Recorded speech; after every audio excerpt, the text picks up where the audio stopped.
Is coffee healthy or not? I've done the research for you, and in this episode of the podcast, I will tell you what the real truth is about coffee. So tune in and take notes. Welcome to the CrossFit Edwardsville Community Podcast, where we hear and learn from our coaches, CrossFitters, and Glen Ed community leaders. Now, here are your hosts, Dallas and Greg.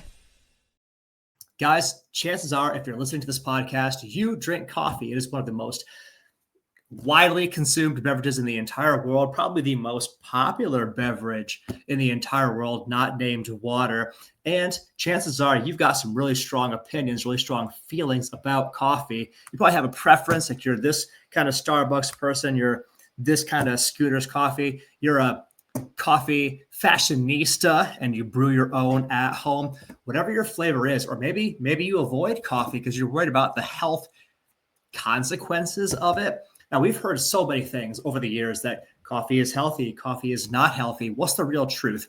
As of this year, we've got a lot of good data, very good data on this. And I went out, I did the homework for you guys so you don't have to. So in this episode, I'm going to lay out for you what is the real truth about coffee, healthy or not. So I'll give you both sides of the equation, the light and the dark, the benefits and the drawbacks. Let's talk first about the real benefits of drinking coffee. Again, this is all backed by research.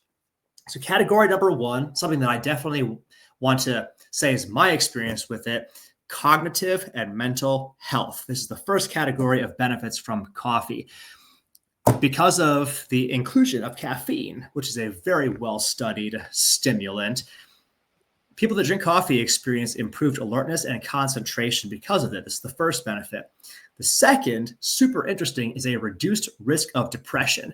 Multiple studies show an inverse relationship between coffee intake and depression, meaning drinking more coffee, less depression, drinking less coffee, more depression. And interestingly, this is especially true among women.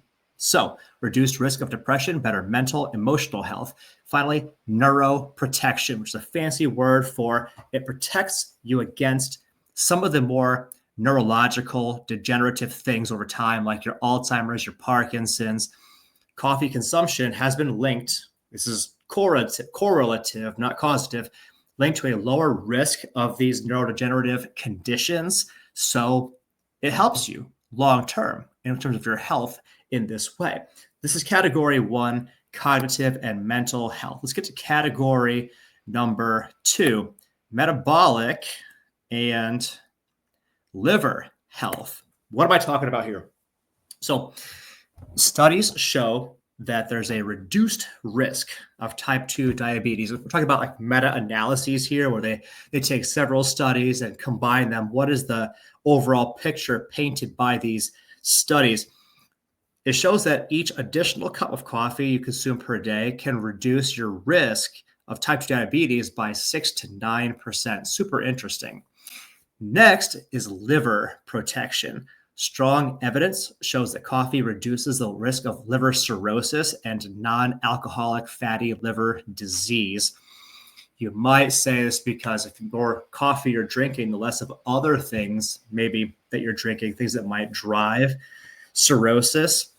And if you're a super active person, consuming a lot of protein in your diet to build your muscle, this can kind of almost be like an insurance policy for your liver to promote liver health. So that's exciting as a benefit. And then finally, there is some data that suggests that coffee consumption can reduce the risk of gallstones and gout. So metabolic and liver health, category number two. Let's go to category number three, heart health, something that we work on a lot here in CrossFit. So the data shows that consuming coffee in the arena of 2 to 5 cups a day is associated with a lower risk of cardiovascular disease and stroke. It may also improve your vascular function, meaning like your blood flow through your veins, because of its antioxidant and anti-inflammatory compounds. Fun fact, your coffee has antioxidants and anti-inflammatory compounds built into it, which can improve how your blood moves and your blood pipes function. So it could potentially be very heart healthy for you as well. Related to that, we're going to do a whole category on the antioxidant properties. Coffee is one of the largest sources of antioxidants in the entire Western diet, even more than fruits and vegetables for more than people. That's not the same thing as saying that there are more antioxidants in coffee than in fruits and vegetables. What it is saying is that for most people consuming what they actually consume every single day, they get more antioxidants from coffee than they do from fruits and vegetables, at least partly because they're not consuming enough fruits and vegetables. Asterisk, eat more fruits and vegetables. You're welcome. Let's go to category number 5, talking about longevity, one of my favorite topics, piggybacking off of the research and the work of Peter Attia, then expanding on it with some large-scale observational studies that linked regular coffee consumption with a lower risk of death from all causes, meaning all-cause mortality is actually lower amongst coffee drinkers. This includes heart disease, stroke, and some cancers. So again, this is not necessarily causative, could be correlative, but just the same, what you need to know or walk away with is that coffee consumption is in some way connected to your longevity. So maybe living a longer, happier, healthier life. Now that said, it's not all sunshine and rainbows. There are some drawbacks and risks to coffee consumption. So let's talk about those things right now. Category 1, the most obvious one for most people, sleep disruption. Some people that are very sensitive to caffeine and coffee may have this jack with their ability to sleep at night, especially if they drink coffee past a certain time of day. It's not something I've ever personally experienced myself, but for some people, it really will disrupt their sleep quality, their sleep duration, especially if they consume the coffee in the afternoon or the evening. And then different people metabolize caffeine, the stimulant, differently. I can consume fairly high amounts of caffeine without getting jittery, without feeling nerves. I'm a slow metabolizer, I believe, of caffeine.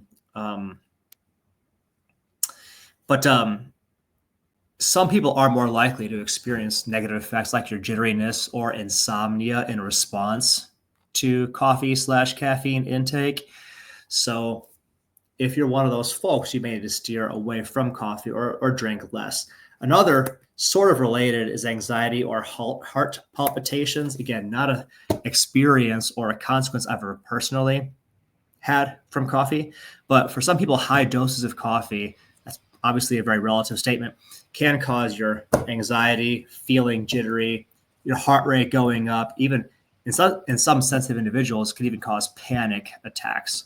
And in others, category 3, digestive issues can result, like your acid reflux, your indigestion in some people. This is because coffee is, by its nature, it's acidic, and people that have a predisposition to acid reflux or indigestion may see that effect by throwing all this acidic fluid into their gut.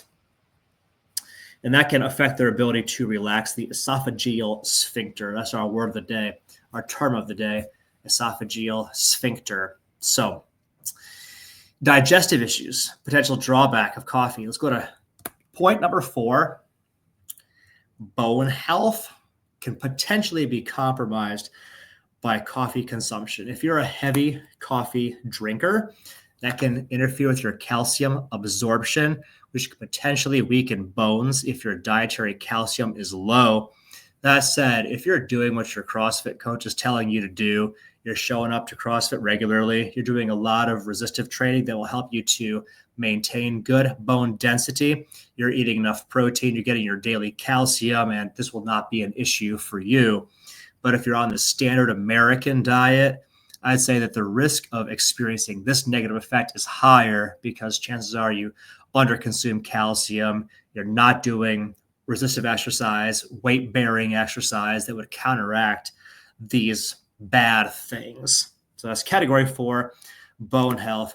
And then finally, speaking to a narrow subset of our population, if you are pregnant, maybe heavy coffee intake could hold you back. There's data that says that intake of over 200 milligrams a day of coffee can be linked to low birth weight, miscarriage, or even preterm birth, i.e. your preemie babies. Most guidelines recommend limiting your coffee intake during pregnancy. Obviously, I'm not going to tell a pregnant woman what to do. It's based on your comfort level with your body, and I certainly don't want to take a underslept young mother-to-be and take away their coffee to make them even crankier. But I would say that it's something to be aware of if you are pregnant, is that there is this potential concern. Now, the question may come up after all of this: decaf coffee, yay or nay?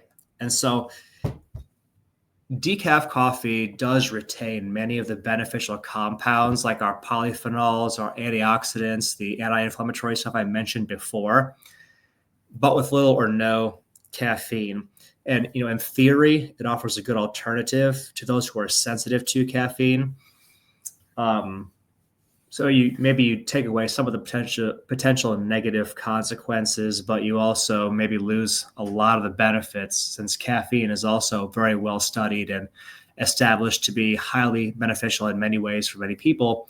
Asterisk, as long as you don't experience the anxiety, the jitteriness, the insomnia we talked about before. So if we kind of recap what we know about coffee as a general consensus here, it's that if you're in that category of drinking 3 to 5 cups a day of coffee, black coffee, not only is that generally safe, but also it has way more benefits than it has risks. And you may want to know, for all you coffee fashionistas out there, the method of preparation does apparently matter. Unfiltered coffee, like your French press or your Turkish, does tend to be more likely to contain cafestrol, cafestrol, which can raise maybe your LDL levels, the negative, the bad cholesterol. So that's potential drawback depending on how you prepare your coffee. And then something that is super obvious, and I talk about a lot with my people here at CrossFit, is that the stuff you add in, like your sugars, your creams, your flavored syrups, that can really undermine a lot of the potential health benefits. So if you want to get the maximum benefit from your coffee with the minimum drawbacks, hang out with your 3 to 5 cups of black coffee, and you will be happily on your way to productivity land, to kick butt, take names, be awesome, get lots of work done with less depression, more heart health, more metabolic and liver health, and all the other good things. So hopefully you guys found this interesting. Thank you for the gift of your time and your attention, and I will see you guys in the next episode of the podcast. Thanks for listening to my dad's podcast. For more useful tools and guidance, go to CrossFitEdwardsville.com and feel free to like, share, subscribe, and leave your thoughts in the comment sections down below. See you in the next episode.